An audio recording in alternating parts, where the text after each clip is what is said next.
Hello everybody, welcome to our talk today. We're both MindTools Corporate. This is James Manclair, the CEO of the organisation. I'm Ollie Craddock, I'm Deputy CEO.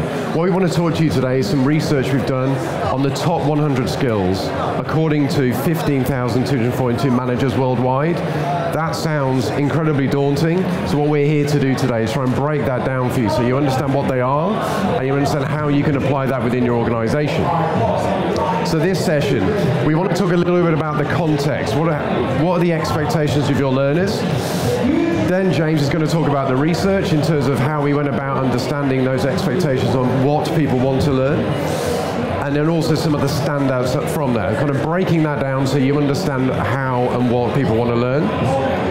Then I'm going to talk to you about how do you make an impact with that within your organisation. It's incredibly difficult to do that, and we're here to help, and this is what we do with organisations all around the world.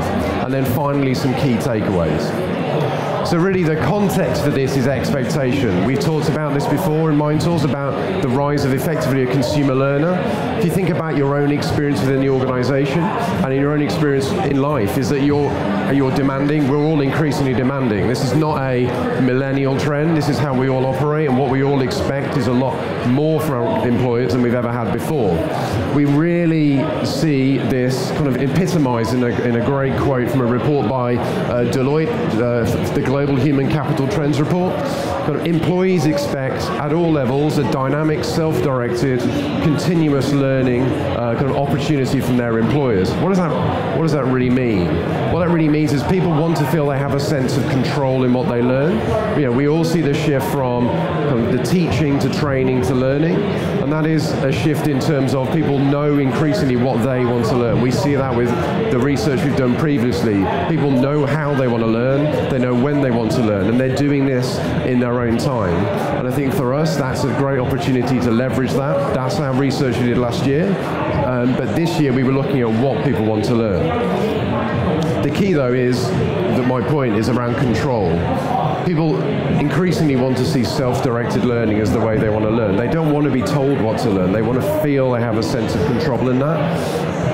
And a great way to summarize that is a statistic from Towards Maturity that came out last month now in January, that 77% of people want learning that is relevant to them at the point they need it, so it's timely, and that's really, really key, and I'll talk more about that later on in terms of how you can bring that to life for people, because it's important that they feel they have it at the point where they have a problem, and they have this in the situation where they need it, not in a very disconnected, kind of prescribed training dynamic. So why listen to MindTools? MindTools has been in an organisation working on learning for 20 years. Some of you may have come across us in terms of our resources out there on the internet. We originated as a blog, and that's what James started the business as a blog, and we've developed from there into working with both individuals around the world and in terms of organisations around the world. So what does that really mean when I say that? We're specialists in management and leadership development. We have more than 25 million learners who use MindTools in some form every year, whether that be individual subscribers or through corporate organisations that we work with. We also have a global survey this year that has given us an insight into what people want to learn from 15,000 people. So I'll hand over now to James to talk about the research. Fantastic. Thank you. Thank you, Ollie. So when we presented previously at Learning Tech, we've been very much focused in on what and how do managers want to learn. And what our research showed was that managers are incredibly busy people when they're at work. We all know that. And they have very little time for normal routine learning and development. But they're incredibly passionate people who are very keen to push their career ahead. And what that means is they do a lot of learning and development in their own time. And we, as learning and development people, need to support them in the way they're doing them and provide them with the tools they need to do this. So that's the context in which we're operating. And the research we did this year was looking at what core skills do managers need to be effective at work. So we're moving from the how to moving to the what. do you mind pressing the button? Ah, here we go. Excellent. So what we did this time round was team up with Professor Julian Birkinshaw of London Business School. So this is a joint study between ourselves and him from the LBS angle. Clearly, we've been working on management, leadership, personal effectiveness skills for the last 20 years or so. We hope we've built up a really good level of knowledge and expertise there. It's also been his focus of study for much of the last 15 years, and I hope what that does together is bring real expertise and credibility to the research we've done. The foundation of the study was, the research we did for this study was the foundation of our book coming up, Mind Tools for Managers, 100 Ways to be a Better Boss. That's published by Wiley & Sons in April, and we're very much looking forward to that coming out.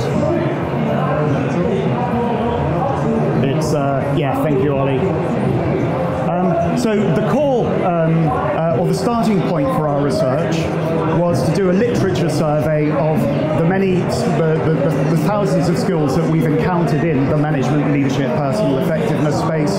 On Mind Tools, we document more than 1,000 of these, we communicate more than 1,000 of these, and clearly Julian from his research and all the encounters at LBS, very, very many more. In total, big overlap between those. In total, we managed to pull together 1,300 skills, and we then started organizing it into related skill sets. And at a high level, this is what we ended up with. In the core center here, skills around knowing and managing yourself. Then a wider circle of skills which are all about team management. We split that down into skills that relate to task management and also the skills down to team management. And then a whole lot of other skills which were related to the wider context. Now, there are no great surprises at this stage, but what we then did was go down to the next level and start looking, well, if those are the major skills, what are the skills that make that up? And this is where with knowing and managing yourself, as a manager, the first thing you have to ask is, why should anyone be managed or led by me? What do I have to offer them to make me worth listening to when I'm asking them to do something? And that means you have to be someone they can look up to, and there are a whole lot of skills that go into that. The skills we identified, knowing yourself, and that's all about knowing your own strengths and weaknesses, your own personality, and behaving in a way that's consistent with that, and all of that's authenticity. It's about knowing the direction you're heading in, and it's behaving in a way that has integrity and that people can look up to. We then all know time management is a critical skill, how to direct your focus, how to put your attention in the right place, how to get things done. The workplace is often a highly stressful place, and that's where all of the skills around resilience and stress management are important, so that you're able, when times get tough, when things go wrong, so that you're able to behave in a way that moves things forward rather than causing problems.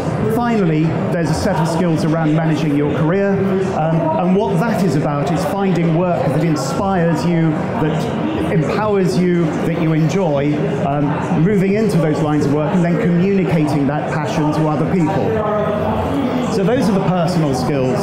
Second set of skills around managing tasks and getting things done, and these we're looking at good, solid, straightforward skills. They're not obvious when you start, but once someone's shown them to you, they're good and you can push forward. So starting up, task management, project management, a whole lot of skills you need to master to do that properly.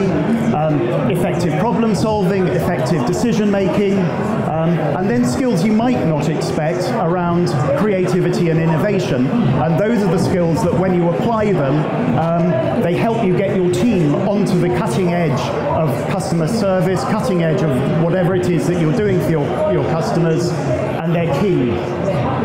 Second group are skills related to working with and managing other people, and these are much trickier.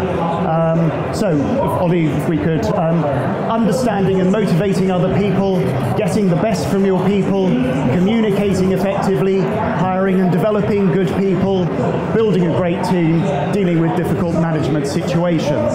And if you have these 3 sets of skills, then that's what you need to be a very effective, highly effective team leader. But the 4th set, if we can show them please, Ollie, quite often what you see is that people who are effective team leaders go out into the wider organization and fall flat on their face. When you're a team leader, you have a lot of power and a lot of control over the situation. You can make things happen. When you're working in the wider workplace, working with the wider organization, then it's a totally different set of skills. They're all about influencing, they're about getting things done when you actually don't have the power to get things done. And very many people don't realize they need them, but these are key. So areas like developing situational awareness, getting ahead in the wider organization, making change happen in your organization, and working well with customers and external stakeholders. So what we're saying here is 4 major domains and another 18 different sets of skills that people need to master. Now, if you're like me, your mind is probably beginning to boggle at this stage, but I think that's sort of something we can develop and deal with. So 18 sort of subdomains. Ollie, if we can move on, please. Our approach then was for each of those subdomains to look at, well, what are the actual granular skills that we need to teach so that people can learn this. And what we did was pick out what we thought were the top 8, 10, 12 skills in every area, and then ask managers through a survey to rank the top 5 skills, the top 5 of these, and 5 only. 18, these are tough questions, really tough questions. So we broke the survey down into 3 parts. Each part of the survey went out to 283,000 people, and we then end up with the amazing position of having 15,242 really good quality answers from managers across the world. If we could, so looking at that, 15,242 people, we can look at the demographics answering, 57% female, 43% male. If we keep going, Ollie, age split mainly in the 36 to 55 age group, 21% under 36, 22% over 55. So a good sample of a general managerial population. And here you can see the spread across the English speaking world, much as you'd expect, the US first, but then UK, other countries as we go on through. So that gives you a flavour of the demographics. And where did we get to? Now, again, it's still in the mind-boggling territory if we go to that, Ollie. So we end up with the top 5 to 7 tools across 18 domains, and that's a bucket of data, and there's no time to go into that now. However, what we've done is we've prepared a white paper that you can download. If we show it up, all you need to do is to go to that URL, you can download the data, you can see what makes up or how we conducted the research, so you can convince yourself whether we're right or wrong with the approach we've taken. But probably more importantly, as I say, identifying somewhere between 90 and 120 skills which managers need to learn, that's a mind-boggling number of skills. It's probably why educating and developing managers is so problematic, simply because they need to learn so much. And you can see the various domains that people have done. So how do we, as L&D professionals, deliver such a mind-boggling number of skills? And that's down to understanding where people are in their careers, if they're people who aspire to management, if they're junior managers, if they're middle managers, if they're senior managers moving on to the C-level. Then we can pick up the skills they need at each stage and develop them. So if we can move on, please, Ollie. So what stood out? We can't go through all of that. We'll pick out some key numbers and some really nice numbers coming out of the research. 80% of managers found prioritizing tasks was one of the most important time management skills that people learn. A nice one that you might not expect, 56% of managers said that anger management is one of the most critical skills they need to be resilient and effective. And what that is about, as I say, is it's often very, very frustrating and difficult to manage people. And if every time you run into one of these frustrations you explode, then things are going to go very bad very quickly. Another one, 66% of managers see work-life balance as a critical area. And managers are typically very committed, driven people, and it's far too easy for them to burn themselves out. And then when times get tough, they've got no resources left to address anything. So experienced managers are saying you've got to manage the work-life balance. If you go on, please, Ollie. Some other points. 70% of managers say that setting targets and KPIs is a really key way of getting work done. 78% of managers stress the importance of non-financial matters in decision making. We've seen how bad decisions can be if they're purely financial, and as L&D people we can introduce them to models and frameworks that they can use to make sure that decision making is balanced and ethical. Next area, Ollie. Some really nice data around managing other people. 66% of managers believe that careful listening is one of the most important things you can do to understand and motivate people. Now, we probably all have views on that data as to whether that's actually applied, but at least people intellectually recognize that. 55% of managers see giving praise as one of the most important things that we can do. And 67%, particularly for this audience, 67% see that high quality feedback is one of the most important things we need to teach people so that they can develop their own people. A few other datas, slightly counterintuitive points. Picking up on mentoring, we've all heard for a long time about how important mentoring is in the workplace. What the survey actually says is that just 39% of people say that mentoring is important.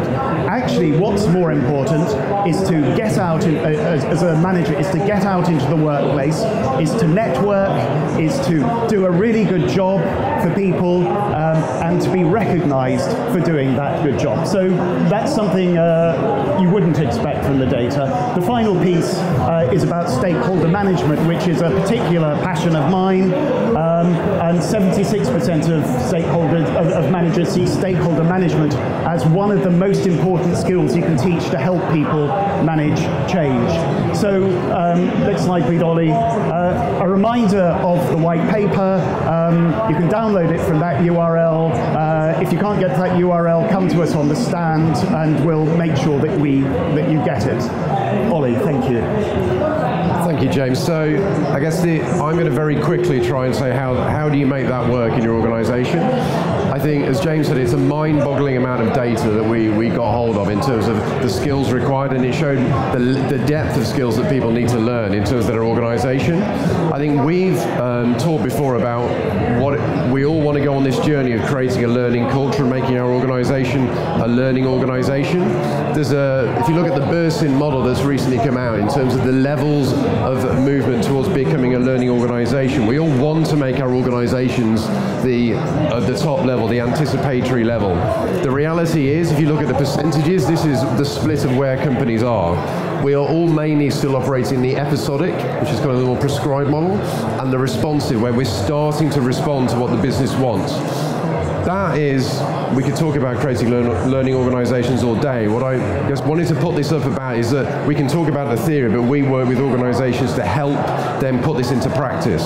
So, but actually something that's really important is Bursin have done a study to see that this does have an impact.